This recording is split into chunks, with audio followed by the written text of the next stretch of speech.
அதில எனக்கு ரொம்ப புடிச்சது வந்து வேதாரண்யேஸ்வரர். அதாவது வேதாரண்யத்தில இருக்க வேதாரண்யேஸ்வரர் கோவில் வந்து ரொம்ப புடிச்ச கோயில். அந்த மாதிரி வந்து மாடம்பாக்கத்தில தாம்பரம் கிட்ட வந்து தேனுபுரீஸ்வரர் அப்படின்னு சொல்லிட்டு கோவில் இருக்கு. இது எல்லாமே ரொம்ப பழமையான கோவில். இது மட்டும் தான் பழைய கோவில். ஆனா தமிழ்நாட்டில பல பழமையான கோவில் இருக்கு. அது மாதிரியான ஒரு பழமையான கோவில ரீசென்ட் டேஸ்ல வந்து நான் பார்த்தேன்.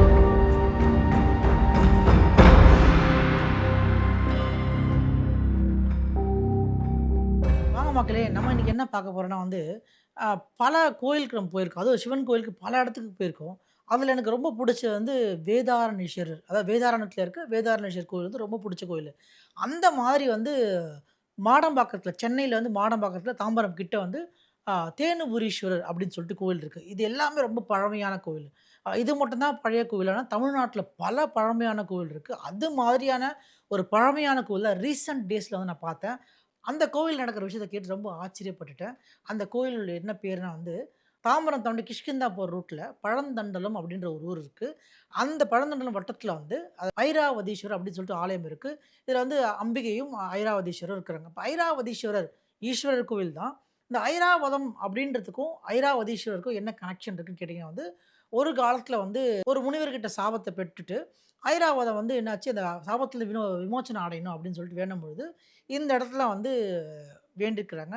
அந்த வேண்டி அந்த சாபம் வந்து போனதால, நீங்குனதால, இந்த கோவில்ல இருக்க ஐயனோட திருமேனிக்கு வந்து ஆ எந்த பேரு திருநாமம் எதுவும் சூட்டாம இருந்தது. இந்த ஐராவதம் வந்து இங்க வந்து தவம் பண்ணி, அந்த அவங்க சாபத்த போக்குனதால, ஐராவதீஸ்வரர் சொல்லிட்டு அந்த கோயிலுக்கு வந்து பேர வந்து வச்சுட்டாங்க. அது வந்து கிட்டத்தட்ட எனக்கு தெரிஞ்சு வந்து இத சொல்றது பேச்சு வாக்குல சொல்றது என்னன்னா, ஒரு 1000 வருஷத்துக்கு மேல வந்து இந்த கோயில் இருக்குது.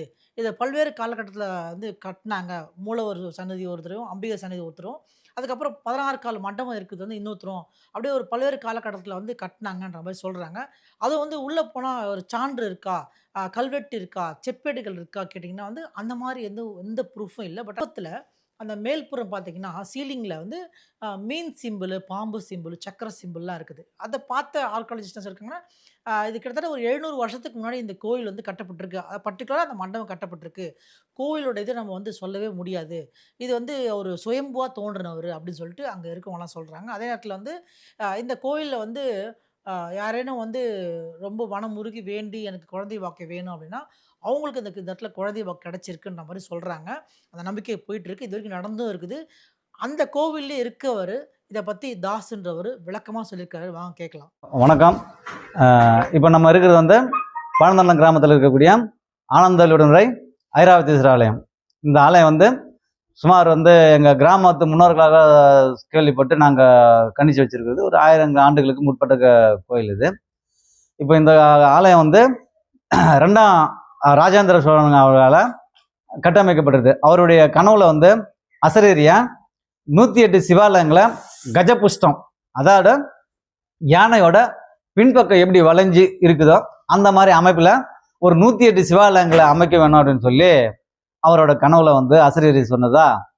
அதுல இருந்து அவர் புறப்பட்டு தொண்டை மண்டலம் என்று அழைக்கப்பட்ட காஞ்சிபுரத்துல இருந்து ஒவ்வொரு ஒன் பை ஒன்னா அங்கிருந்து நமது இந்த கோவூர் வரைக்கும், குன்றத்தூர் அடுத்த கோவூர் வரைக்கும் வந்து இந்த கஜபுஷ்டங்கள் அப்படின்ற மாடல்ல இந்த கோயிலை அவர் அமைச்சிருக்கிறார். அந்த அமைக்கப்பட்ட 108 சிவாலயங்கள்ல இந்த ஆலயமும் ஒண்ணு. அப்போ அவர் அமைக்கும் பொழுது ஐயாவுக்கு மட்டும் தனியா ஒரு சன்னதி அமைக்கிறாரு. அதுக்கப்புறம் அவருக்கு சில காலம் கழிச்சு அம்பாளுக்கு ஒரு சன்னதி அமைக்கிறாங்க.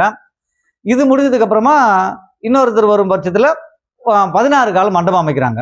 அப்படி தனித்தனியா ஒவ்வொன்றும் வந்து ஒரே காலங்களால பணி நிறைவடையல. ஒவ்வொன்றும் ஒரு குறிப்பிட்ட காலங்களுக்கு வகையில இருந்து நடந்து வந்திருக்குது. அதுக்கப்புறமா கடைசியா வந்து ஒரு சோழ அரசர் தான் வந்து இதையும் வந்து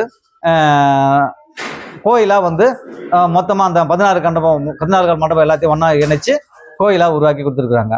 இது வந்து இந்த கோயிலுடைய அமைப்பை பற்றினது. நம்ம ஆலயத்துல வீட்டு இருக்கக்கூடிய ஆனந்தவுள்ள ஐராவதீஸ்வரர் வந்து ஆரம்பத்துல வந்து சுயம்பு மூர்த்தியா தான் இருந்தார். அவருக்கு அப்போ திருநாமம் கிடையாது. அப்போ ஒரு நேரம் நம்ம மேலோகத்துல இந்திரலோகத்துல தேவேந்திர சபையில தூர்வாச முனிவர் வந்து ஒரு யாகம் இருந்து அந்த வேள்வியில கிடைச்ச ஒரு அனுபூதியை கொண்டு வந்து இந்திரனிடத்துல சமர்ப்பிக்கிறதுக்காக தேவேந்திரனுடைய ஆலயத்தை வந்து திருச்சபையை நாடி வராரு. அந்த சமயத்துல வந்து தேவேந்திரன் பக்கத்துல இந்திராணி, ஏன்னா இந்திர சபையில வர்றதுனால பக்கத்துல பட்டத்து யானையான வெள்ளை அந்த ஐராவதம் அப்படின்னு அழைக்கப்படுகிற வெள்ளை யானை மூவரும் அந்த அரசபையில வீட்டிருக்கிற நேரத்துல துர்வாச முனிவர் அந்த பொருளை கொடுக்க போகும்போது அந்த ஐராவதம் அப்படிங்கிற யானை திரும்பும் போதோ தெரிஞ்சோ தெரியாமலோ ஏதோ ஒரு அசம்பந்தத்துல வந்து அந்த துதிக்கைப்பட்டு அவர் கொண்டு வந்த அந்த பிரசாதமானது வந்து கையில இருந்து தவறி போகுது. அப்போ துர்வாச முனிவர் வந்து சொல்லவே வேணா, நம்ம விஸ்வாமித்திர முனிவரை போலயே அவரும் வந்து கடுங்கோபத்தை கொண்ட முனிவர்ன்றதுனால அந்த க்ஷணத்திலேயே இதை பார்த்து என்ன பண்றாங்க, தேவேந்திரன் இந்திராணியும் சிரிச்சு விடுறாங்க. அப்போ அவர் இன்னும் கடுங்கோபம் கொண்டு என்ன பண்றாரு, தேவேந்திரன் இந்திராணி அந்த வெள்ளையான என்ன பண்றாரு, அந்த ஐராவதம் 3 பேரையும் சபிச்சு விடுறாரு. சபிச்சுட்டு காரணத்தினால அவர் கோபம் தண்ணிய இவங்க 3 பேரும் வந்து மன்னிப்பு கேட்டு, ஐயா எங்களுக்கு சாப விமோச்சனம் கொடுன்னு சொல்லி வேண்டி அவரை இது பண்ணும்போது அவர் மனம் இறங்கி 3 பேருக்கும் ஒரு சாப விமோச்சனம் கொடுக்குறாரு. அப்போ அவங்க வந்து தேவேந்திர லோகத்துல இருந்து பூலோகம் வந்து இந்திரனுக்கு வந்து நம்ம குன்றத்தூர் அடுத்த சிறுகளத்தூர் நந்தம்பாக்கம் அடுத்து அமரம்பேடுன்ற இடத்துல ஒரு இருக்கிற சிவன் கோயிலில் வந்து பூஜை பண்ணி அதனுடைய அவர் இந்திரன் வந்து சாப விமோச்சனம் கொடுக்குறாரு. சாப விமோச்சனம் அவர் அங்கே வந்து தங்கி அவர் சாப விமோச்சனப்பட்டதுனால அன்றைய தினத்தில் வந்து அந்த ஊருக்கு பேர் வந்து அமரேந்திரப்பட்டினம் அப்படின்னு தான் பேர். அதுக்கப்புறம் கால வழக்கில் அது மருவி இன்னைக்கு அமரம்பேடு அப்படிங்கிற வாசகத்தில் அது அந்த ஊர் அழைக்கப்படுது. நந்தம்பாக்கம் அப்படின்ற கிராமத்தில் உள்ள சிவாலயத்தில் அம்பாள் தேவி இந்திராணி அம்பைக்கு சாப விமோச்சனம் கொடுக்குறாரு. அந்த அம்மா அங்கே வந்து தங்கி இருந்த சில காலம் அவங்க செய்ய வேண்டிய பூஜை புனஸ்காரம் அந்த பரிகாரங்கள் எல்லாம் பண்ணி அவங்க சாப விமோச்சனம் பண்றாரு. இறுதியா நம்ம அந்த ஐராவதம் அப்படிங்கிற அந்த யானைக்கு நம்ம ஐயா வீட்டு இருக்கிற இந்த ஆலயத்துல இந்த ஐராவதீஸ்வரர் அப்படிங்கிற இந்த ஆலயத்துல அவருக்கு சாப விமோச்சனம் கிடையாது. அவர் வந்து அதே மாதிரி சில காலங்கள் நம்ம இந்த ஆலயத்தில் தங்கி இருந்து ஐயாவை வணங்கி அவருக்கு அந்த தவறாம அவர் செய்ய வேண்டிய செய்முறைகள் எல்லாம் செஞ்சு அவருடைய சாப விமோச்சனம் பெறுகிறார். ஐயா வந்து சுயமூர்த்தியா தோன்றின காரணத்தினால தான் அவருக்கு வந்து திருநாமம் கிடையாது. என்னைக்கு அந்த வெள்ளை யானை ஆகிய ஐராவதத்துக்கு சாப விமோச்சனம் கிடைக்கப்பட்டிருந்தோ அன்றையில இருந்து நம்ம ஐயாவுக்கு ஐராவதீஸ்வரர் அப்படின்னு அந்த வெள்ளை யானையுடைய பேராலேயே திருநாமம் சாற்றப்பட்டு அன்றிலிருந்து நம்ம ஐயா ஐராவதீஸ்வரர் அப்படின்ற திருப்பெயராலேயே அழைக்கப்படுகிறார். இந்த ஆலயம் வந்து ஒரு பரிகார தலம், அதாச்சும் இயற்கையிலேயே காரணம். அப்புறம் அந்த வெள்ளை யானைக்கு சாப விமோச்சனம் கொடுத்தனால இது வந்து ஒரு குறிப்பிட்ட பரிகார தலம் தான் இது.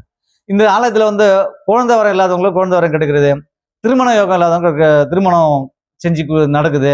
மேலும் அந்த ஆடிக்கிருதி தினத்துல பால் கூட இருக்கிறோம், பால் கூட எடுக்கிறவங்களுக்கு திருமணம், அது குழந்தை பாக்கியம், அந்த மாதிரி சில விஷயங்கள்லாம் நடந்துட்டு தான் இருக்குது. நம்ம கோயில் குருக்கள் வந்து ஒரிசாவில இருந்து வந்து இங்க தங்கி ஐயாவுக்கு பூஜை பண்றாரு.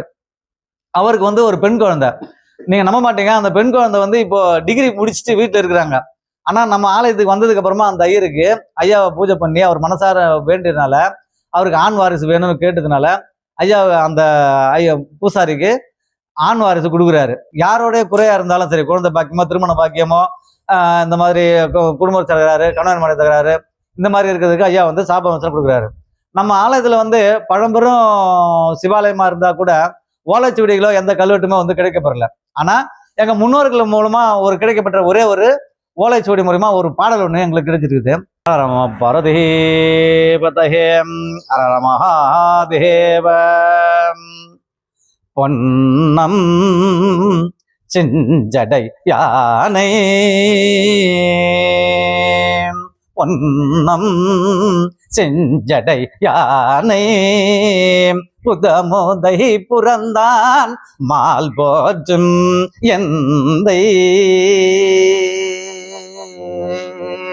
மண் பேரு மாமரையொரிலும் மண் பேரு மாமரையொரிலும் மந்திரத்தினோர் யானை மரகதத்தை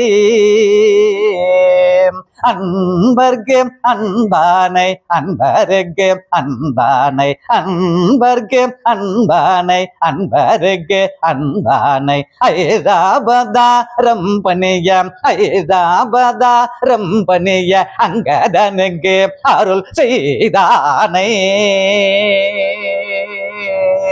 பன்னதிய பலம் தோள் பன்னதிய பலம் தோள் பழந்தண்டலத்து அமர்ந்தானை பொன்னம் செஞ்சது யானை பணிந்து வாழ்வோமே. ஹர நம பரதேவதஹே ஹர ஹர மகாதேவ. இந்த பாடல் தான் எங்கள் முன்னோர்களால் பாதுகாக்க வைக்கப்பட்ட ஓலைச்சுவடின் மூலியமா கிடைத்த இந்த பாடல். இந்த ஒரு பாடலை மட்டுமே வைத்து நாங்கள் வணங்குறோம். இதுக்கான எந்த அறிவியல் சான்றுகளும் எங்களுக்கு கிடைக்கப்படல. இதுதான் ஆலயத்தினுடைய வரலாறும். நன்றி, வணக்கம். இதை காண்கின்ற அனைத்து மக்களும் இறைவனுடைய அருளை பெற்று அவர்களுடைய குறைகளால் நீங்க பெற்று பல்லாண்டு சீரும் சிறப்புமாக வாழ எல்லாம் வல்ல எங்களுடைய இறைவனாகிய ஆனந்த வழியுடைய ஐராவதீஸ்வரர் ஆலயத்தினுடைய அருளை பூர்ணமாக பெற வேண்டும் என்று வாழ்த்தி வணங்கி விடைபெறுகிறோம். நன்றி, வணக்கம்.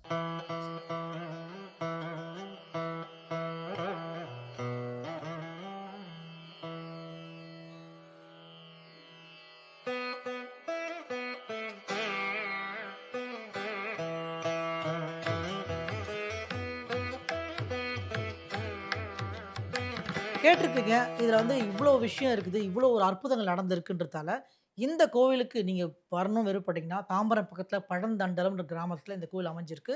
வந்தீங்கன்னா, நீங்க நெனச்ச அந்த குழந்தை பாக்கியம் பெறத்துக்கோ, இல்ல கல்யாண தடைகள் நீங்கிறதுக்கோ, நம்ம சாபத்தில இருக்கோம். அந்த மாரி சாப விமோசனம் அடையறதுக்கும் இது வந்து கண்டிப்பா வந்து இங்க இருக்க சிவன் அவர்கள் வந்து உங்களுக்கு அருள் பாலிப்பார்ன்னு சொல்லிட்டு, அங்க இருக்கவங்கலாம் சொல்றாங்க, நம்புறாங்க, நம்பிட்டு இருக்கிறோம்.